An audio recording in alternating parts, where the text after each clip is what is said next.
네, 안녕하세요. 안녕하세요. 예. 본인 소개부터 해주시죠. 네, 안녕하세요. 저는 옥스퍼드 아카데미에서 인문학, 문학을 제외한 인문학을 가르치고 있는 이종호라고 합니다. 이종호 선생님, 예, 원장님이시죠. 네. 이종호. 편하게 선생님이라고 좀 부를게요. 알겠습니다. 네, 이종호 선생님께서는 지금 담당하시는 과목은 구체적으로 얘기하면 네, 전 지금 사회과학 중에서 사회과학. 이제 경제학, 그리고 글로벌 폴리틱스, 그리고 히스토리를 지금 가르치고 있습니다.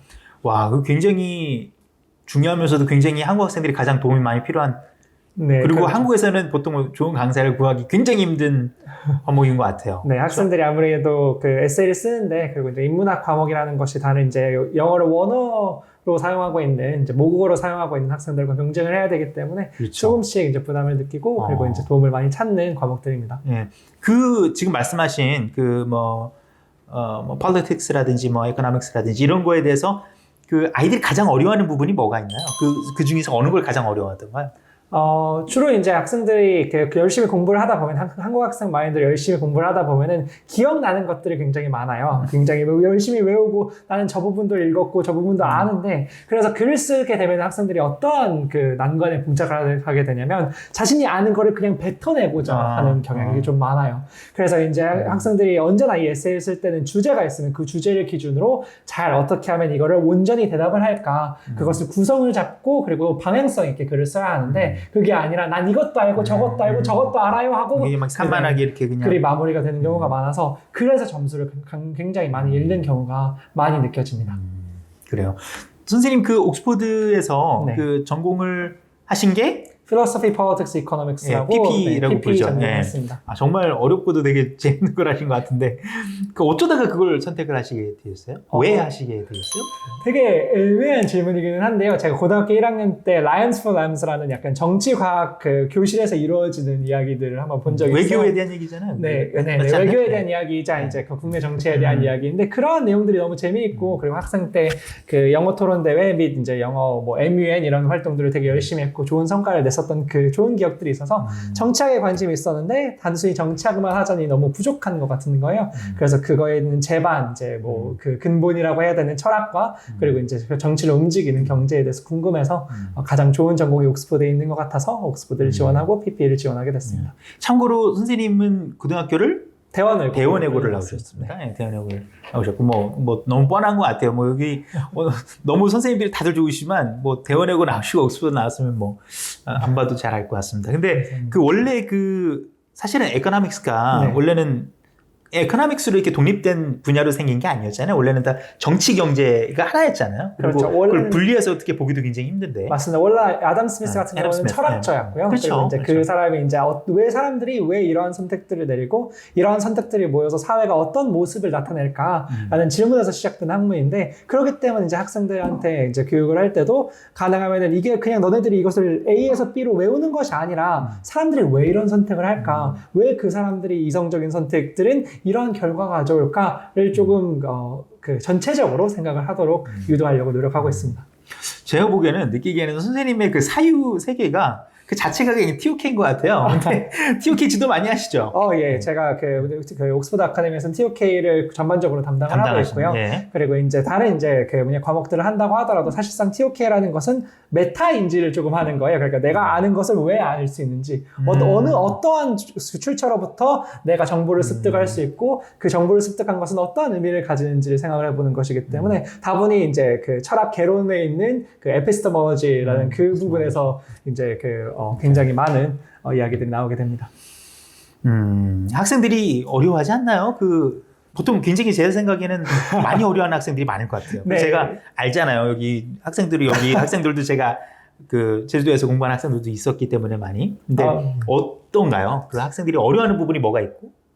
학생들이 가장 이제 어려워하는 건 이걸 처음에 어떻게 시작을 해야 될지를 감을 못 잡는 경우가 많아요. 내가 이거를 한 번도 생각해보지 않은 그 경우가 굉장히 많기 때문에, 내가 왜 이거를 이렇게 생각해 봐야 되지? 이것은 무슨 의미가 있지? 이러면서 궁금해하는 경우가 많은데, 사실상 그렇게까지 어렵게 접근할 게 아니라 오히려 나는 내 내부에서 생각하는 것, 내가 경험하는 것, 그리고 이제 뭐 사람들 사이에서 나오는 정보들, 이런 것들을 통해서 그 지식을 습득을 하는구나. 이것은 어떠한 의미를 가지는구나라는 어떻게 보면은 다분히 직관적인 이제 에세이가 될 수 있거든요. 근데 그 직관적인 것이 아니라 그냥 그 수많은 TOK에서 고통받아왔던 그 구글에서 난 이게 너무 고통받았고 이런 것까지 생각을 해야 되는지 몰랐고 이런 것들에 휘말리다 보니까 학생들이 길 갈피를 잃고 굉장히 어려워하는 경우가 많습니다. 욕도 정말 많이 들었어요. 정말요?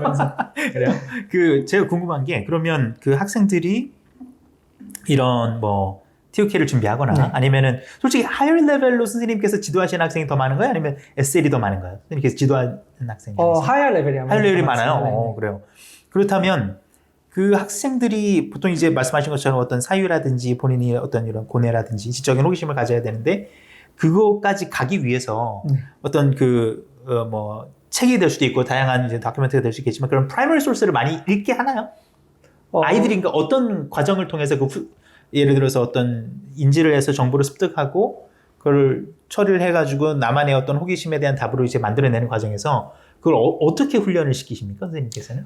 그 IB 과정 속에서 이제 나와 있는 커리큘럼에서는 그거는 조금 부족할 수 있고요. 그리고 이제 학생들이 그동안 이제 많은 이제 책을 읽어오면서 그런 것들을 쌓았으면 좋았겠지만 그것을 못한 경우에는 제가 가능하면 이제 옥스퍼드에서 이제 사용하는 방법이 튜토리얼 방식이에요. 항상 이제 교수님께서 넌 왜 그렇게 생각하니? 이거를 그렇게 생각하는 이유가 무엇이니? 그리고 이제 그것에 대해서 그것의 의미는 어떤 의미를 가지고 있고 임플리케이션들이 무엇들이 있니? 이런 것을 끊임없이 물어보시면서 밀어붙이시거든요. 그러면 이제 TOK 수업을 할 경우에는 가능하면 그것을 빠르게 이끌어내기 위해서 제가 끊임없이 이제 학생을 이제 그래 너의 답변은 이건데 이것은 이러한 의미를 가지잖아. 그럼 이러한 의미를 가지면 또 어떠한 의미가 있을까? 어떠한 함의가 있을까? 이런 식으로 끊임없이 물어보는 과정을 통해서 최대한 많이 끌어내려고 합니다. 학생 생각. 굉장히 제가 보기에는 할 수 있는 사람이 많지 않을 것 같아요. 정말 대단하신 것 같아요. 그럼 TOK 지도를 하실 때는 필연적으로 1대1로 하시나요? 어떻게 하십니까? 어떤 형식으로 하시나요? 네, 주로 1대1로 할 수밖에 없습니다. 야, 엄청난 지적인 노가다네요. 와, 정말 엄청날 것 같아요. 저도 지치는 경우가 다반사입니다. 네, 그리고 모든 분야에서 학생들이 알아야 될 거 혹은 알 수밖에 없는 것들을 미리 다 알고 이제 그걸 해야 되니까 엄청난 아무래도 제가 생소한 과목들도 있기는 합니다만 그럼 선생님 또 공부하셔야겠네요. 네, 저도 공부를 하고 하는 동시에 또 이제 그런 과목들 속에서도 사실상 이것이 그 모든 이제 지식이라는 것, 모든 이제 우리가 학문을 추구하는 과정에 있어서는 어느 정도의 공통 분모들이 있거든요. 이제 그 공통 분모의 기준에 미달하는 생각들은 TOK에 나왔을 경우에는 이제 아무래도 그 감점 요인이 되기 때문에 이제 아니다 이렇게 생각하는 거는 모순이 발생하지 않느냐 이러한 생각들을 모순이 발생하지 않느냐 이런 식으로 잘 끄집어내서 지도하려고 노력하고 있습니다. 사실은 TOK는 정답이 있는 건 아니고 이제 그 학생의 사이의 과정을 반영해가지고 쓰는 거 아닐까요? 맞습니다. 나아가서 오히려 정답을 맞추려고 하는 것이 아니라 자신이 정답을 만들어 놓고 내 정답이 설득력 있다, 옳다, 이것은 옳을 수 있는 생각이며 이것이 단순한 이제 비판으로서 무너지지 않는다라는 것까지만 할 수 있으면 TOK는 충분한 거거든요. 제가 보기에는 IB에서 가장 저는 개인적으로 TOK라고 생각을 해요. 솔직히. 제 흥미를 찾을 수 있고 재미를 찾을 수 있으면 너무 재밌을 것 같아요. 네, 가장 중요합니다. 야, 너무 멋있는 것 같습니다. 그러면 선생님께서 보시기에는 그 옥스퍼드에서만 당연히 뭐 강사진은 뭐 제가 보기에는 솔직히 제 개인적인 기호로는 제가 여기 와 있어서 하는 얘기가 아니고 아니 여기 원장님들이 다 지켜보려서 하는 얘기가 아니고 국내 최강인 것 같아요. 왜냐면 뭐 옥스퍼드들로만 구성된 글쎄 학원이 있는지 모르겠어요. 근데 선생님 보시기에는 옥스퍼드의 가장 큰 장점 그리고 뭐 선생님 분야뿐만 아니더라도 선생님 분야도 물론 그렇겠지만 그런 장점이 뭐가 있을까요? 학부모님들이 보시기에는. 제가 가장 생각하는 거는 이제 옥스퍼드 이제 아카데미에 있는 선생님들이 다 이제 비슷한 어떻게 보면은 이제 교육 과정을 대학에서 같이 겪으셨잖아요. 그 튜토리얼 과정이라는 것이 사실상 그 교수님들이 세계 어느 대학에서도 물론 이제 저희가 언급하지 않는 한 대학교가 있긴 합니다만 CMO 대학교 그 대학교 외에는 이제 튜토리얼 시스템이 없어요. 근데 그 튜토리얼 시스템이 교수님이 1대1로 그리고 혹은 그 많아봤자 1대3으로 지속적으로 이제 저희의 성장과 발전을 유도하시기 때문에 이제 그러한 과정을 겪은 사람들이기 때문에 마찬가지로 그것을 똑같이 학생들한테 돌려줄 수 있다는 것도 있고요. 그리고 이제 옥스포드라는 이름 자체가 사실 저희에게는 이제 나름 이제 그 대학 시절 그 즐거운 추억들과 이제 그런 기쁨들이 있는 장소인데 그 이름을 걸고 했다는 것도 우리에게 크나큰 책임으로 다가옵니다. 그렇죠. 단순히 얘기해서 그렇죠. 너는 옥스포드 나왔는데 이것밖에 못하니라는 얘기를 듣고 제가 군 시절 분노를 해서 통역장교에서 뭐 1등을 한 그런 경우도 있었었고요. 그런 의미에서 각자 이제 또 원장님이라는 또 다른 그 차원이 다른 책임감이 있거든요. 그렇죠. 그래서 이제 그런 책임감까지 더해져서 그러한 강점들이 다 시너지가 잘 일어나지 않나라는 생각이 듭니다. 알겠습니다. 그 마지막으로 그 학생들이 가장 그 선생님이랑 같이 수업을 하고 학교에서 HL로 했을 경우에 가장 뭐 보람있어하는 아니면 가장 어려워했는데 그걸 극복한 이런 케이스를 뭐 한두 개 정도 얘기해 줄 수 있을까? 예를 들어서 뭐 어떤 환경에 있는 어떤 배경의 학생이 왔는데 좀 굉장히 어떻게 어려웠고 어떻게 극복을 해서 결국에는 어떻게 해서 뭐 어디를 갔다 뭐 아니면 이런 식으로 한 학생이 이제 그 한국 교육을 많이 그 한국 교육 위주로 받아오다가 이제 IB로 이제 전환을 하게 되는 계기가 있었었는데 너무나도 열심히 하는 학생이었어요. 왜냐면은 이제 그 배운 그거라고. 그래서 이제 엄청나게 많은 지식을 습득을 하려고 노력을 하지만 그것에 대해서 어떻게 그 줄을 잇고 어떻게 하면은 사고를 이어나갈 수 있는지를 조금 굉장히 어려워해서 에세이를 쓰거나 이런 것들이 굉장히 힘들어하는 경우가 있었는데 근데 그 이미 알고 있는 정보가 너무 많다 보니까 이것과 이것을 같이 생각을 해볼 수는 없는 거냐. 왜 이것과 이것이 어떤 연결성을 가지고 있는지 외우지 않고 한번 생각해 보면 되지 않겠느냐. 이런 식으로 지도를 해 주었었던 적이 있었는데, 그리고 이제 나아가서, 선생님, 전 이건 안 외웠어요. 이건 안 외웠는데 시험 문제가 이렇게 나왔네요. 굳이 외울 필요 없어. 이걸 외울 필요 없이 히스토리 과목이었었거든요. 히스토리 같은 경우에는 그냥 단순히 이제 역사적 사실들을 다 외우는 그 방식이 한국 과정이라면 그 이제 영국 과정이나 IB 과정 같은 경우에는 인과관계들을 기억을 하면 그 인과관계 속에 있는 이야기들을 계속 이어나가면 되는 거거든요.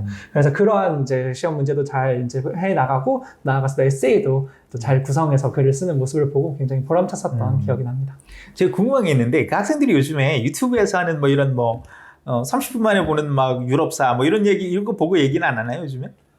그런 얘기도 종종 하는데 사실 큰 도움이 된다고 생각합니다. 왜냐면은 실제로 그 히스토리 같은 경우에는 이제 뭐 경제도 결국에는 사람과 사람과의 관계를 잘 어떻게 내러티브를 만들어내느냐인데 결국에 히스토리도 그 속에서 내러티브를 잘 찾아내는 것이 중요하거든요. 왜 이 사람은 방금 전에 있었던 이런 상황 속에서 이런 생각을 했으며 이런 선택을 하게 되었는가. 그리고 그 선택을 했으면 당연히 그 뒤에 있는 사람들은 그 선택을 받은 거잖아요. 그 선택의 영향을. 그러면 그것의 인과관계로서 무슨 일이 일어났는가. 그렇게 잘 이어갈 수 있으면은 굉장히 어렵지 않게 풀어나갈 수 있는 게 있습니다. 그러면 지금 이제 여름을 앞두고 있으니까 여름에 아이들이, 학생들이 선생님 지도하시는 과정에서 어떤 것을 준비하는 게 좋을까요? 왜냐면 지금 제주도에서는 여름에 안 하시잖아요. 네, 서울에서 하시니까. 물론 온라인으로는 뭐 하시겠지만 근데 그렇게 된다면은 어떤 거를 하는 게 가장 중요하고 이 굉장히 상당한 시간이 있는 거기 때문에 이럴 때 꼭 해야 되는 게 뭐가 있을지 좀 얘기 좀 해주세요. IB 과정 같은 경우에는 처음에 들어왔을 때 선생님의 인식이 굉장히 중요해요. 그게 나중에 이제 프로젝트 그레이드로 반영이 되고 그것이 이제 대학으로 가서 대학 입시에서 반영이 되기 때문에 선생님들한테 내가 충분히 생각을 잘할 수 있다. 그리고 충분히 괜찮은 생각을 할 수 있는 그리고 에세이를 잘 쓸 수 있는 임프레션을 주는 게 중요한데 그렇기 때문에 그 과목에 대한 기본적인 그리고 이제 나아가서 조금 더 생각을 할 수 있는 그 지식에 기반해서 그 생각들을 어떻게 하면은 간결하고 명료하게 글을 써내서 선생님이 읽을 때 얘는 또 무슨 얘기 하는 거야가 아니라 얘는 이 얘기를 하려고 하고 있네. 이 얘기를 이렇게 주장을 하려고 하고 있네 하는 글의 구성을 잡을 수 있는 게 중요합니다. 근데 물론 그 글의 구성은 과목별로 어느 정도 그 뿌리를 두어야겠죠. 그래서 이제 여기서 이제 한 가지 더 이제 사람들한테 얘기해주고 싶은 게 뭐냐면 에세이 그리고 문과 모든 과목들 같은 경우는 선생님들이 에세이를 읽고 채점을 해야 되잖아요. 고역입니다. 굉장히 고역이에요. 그렇기 때문에 처음에 얘가 뭘 하려고 하는지 명확하지 않고 그리고 애매하게 글을 이끌어 나가면은 벌써 읽기가 싫고 점수는 당연히 주기 싫어요. 그렇기 때문에 인트로덕션에서 가능하면 내가 이걸 할 것입니다. 이 질문이니까 저는 이렇게 답변을 할 것입니다. 이렇게 답변을 하고 이 답변은 이렇게 근거를 달아서 충분할 것입니다. 라고 명료하게 얘기를 해주는 게 아마 한 50% 이상을 차지한다고도 생각을 합니다, 실제로. 실제 뒤에 있는 컨텐츠보다도. 저 뭐 사실 abstract나 그 SOP 같은 거 쓰듯이 그 한 페이지에서 이제 나가게 되면은 뭐 사실상 그 뒤로 가면은 예, 그런 맞습니다. 것처럼. 어차피 예. 직장 안 읽으니까요. 그렇죠. 아, 재밌네요. 알겠습니다. 선생님, 그러면 그 마지막으로 옥스퍼드 이제 서울로 오시니까 예. 여름에는 그 어디 있는지 그거 다시 한번 얘기를 좀 해주시죠. 네, 그 압구정역 근처, 압구정역과 압구정 로데오 사이에 있는 곳에 있고요. 예. 그 신구 중학교에서 나와서 그 길 한번 건너면 예, 예. 있는 곳에 있습니다. 예, 그 호산병원 건너편. 아, 예, 그렇죠? 맞습니다. 예, 거기. 알겠습니다. 예, 아, 너무 선생님 말씀을 너무 방역 있게 하셔가지고 제가 보기에는 학부모님들이 이 에너지를 다 받으실 수 있으실 것 같아요. 학생들도 알겠습니다. 그러면 받아갔습니다. 예, 학생들은 뭐 당연하고요. 그 서울에 오시면은 또 예. 더 깊은 얘기 나누고 저희가 오늘 여기까지 하도록 하겠습니다. 예. 네. 감사합니다, 선생님.